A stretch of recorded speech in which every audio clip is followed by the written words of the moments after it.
So, what is going on in the world today? More so, what is going on with the real estate market? There's a lot of things that we can look at. All we do know is that things seem a little bit chaotic, and we have to find a signal within the noise. So, also, what are people doing at the end of the year, and how do buyers and sellers handle an election cycle? I'm John Taylor. I'm with Taylor Home Partners here in Northern Colorado, and we want to try and answer some of these questions. So, first thing I would say is we always need to be thoughtful about where we get information. There's a ton of information out there, and a lot of it's just really bad. I know because I pay attention to the real estate market, and I see things all the time that make zero sense. I'll give you a good case in point. We've watched this market struggle just a little bit. In April, interest rates, they went up, the market went down, inventory sat, and all of a sudden the Federal Reserve drops interest rates and articles come out, mortgage rates plummet. And you know what? It's great because we see more buyers in the market, but that is not true. I pay attention to the 10-year Treasury, and the Treasury had been front running that. Interest rates had been coming down for the last 3 months, and actually, surprise, they went up. So when considering things, always look at your source. I pay attention to what the industry has to say, but I look at alternative information because I want a well-rounded perspective of things so I can be a good Sherpa for my clients. Case in point, if you talk to an insurance guy, they're going to tell you you need whole life or you need an annuity.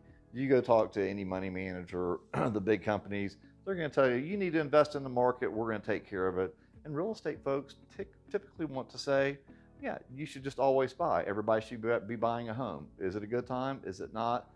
However, everything does cycle, and just because you're a hammer, everything doesn't need to look like a nail. So we need to be thoughtful about where we are.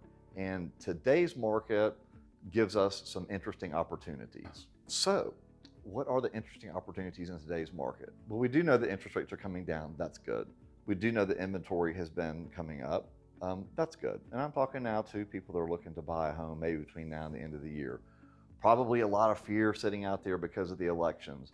And you know what? There's going to be people that buy or sell during that time. But historically, when there's fear, it's a good time to buy.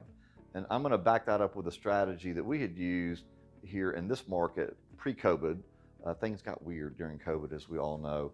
But I pay attention to the builders, and I'm watching them do their earnings reports. And you know what? They're having issues. Their stock prices are dropping.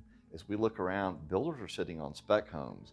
And these publicly traded companies, you know what they have to do by the end of the year?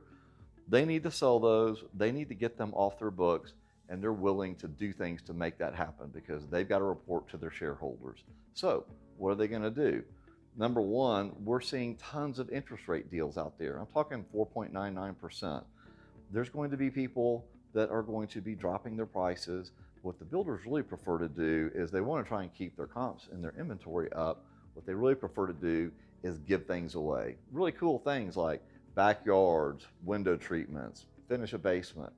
That's all there. And so when about the time that the election is actually over, maybe that will resolve itself, but in the late October through November, because it takes about 30 to 45 days to close a home. If our target is to get it done before the end of the year to get that deal, we really need to be shopping starting at the beginning of October, getting more serious about it as the month goes on, and by call it November the 15th would be an ideal time to get things under contract. And even last minute, if we can get everything done right, we would want things to go under contract in new construction at the end of November.